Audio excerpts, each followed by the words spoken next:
আসসালামু আলাইকুম। আশা করি আপনারা ভালো আছেন। দেখেন আমার এক জোড়া গররা, চৈতাল গররা বেবি সেল হবে সাপ চোখের।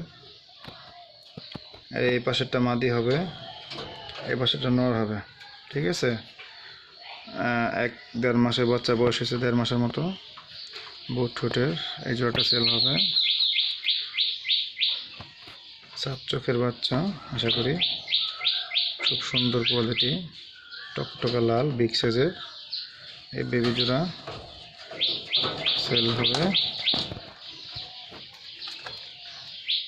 সাথে সাথে এই জোড়াটাও সেল হবে, একদম নাইরা গররা রানিং পেয়ার, দুইটা বেবি সহ।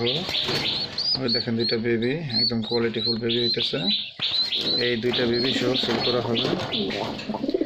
যদি কারো লাগে নিতে পারেন। এটা নর, এইটা মাদি। এই দু জোড়া বেবি, এই যে কবুতর একসাথে সেল হবে, যদি কারো লাগে নিতে পারেন। ঠিক আছে, এই জোড়াটা আর হলো এই জোড়াটা, এটা হলো চুটাল গররা। তো এটা নটটা একটু সামনের বডি দিয়ে একটু সাদা নেমে আসছে। এবার বাপ মা ফ্রেশ, বারবার বিট করার কারণে এটা হয়েছে আর কি, সমস্যা না। ওদের বাচ্চা আশা করি 100% ফ্রেশ হবে। ঠিক আছে, মাঝে ফ্রেশ আছে একদম, নটটাও ফ্রেশ হবে, 100% ফ্রেশ হবে। আবার বাচ্চা বাচ্চা তো এই জোড়া কবুতর সেল হবে, যদি কারো লাগে নিতে পারেন। ঠিক আছে, বেবি সহ এই চুইঠাল গররা বাচ্চা সহ। ঠিক আছে, দুই জোড়া কবুতর একসাথে সেল হবে, যদি কারো লাগে নিতে পারেন।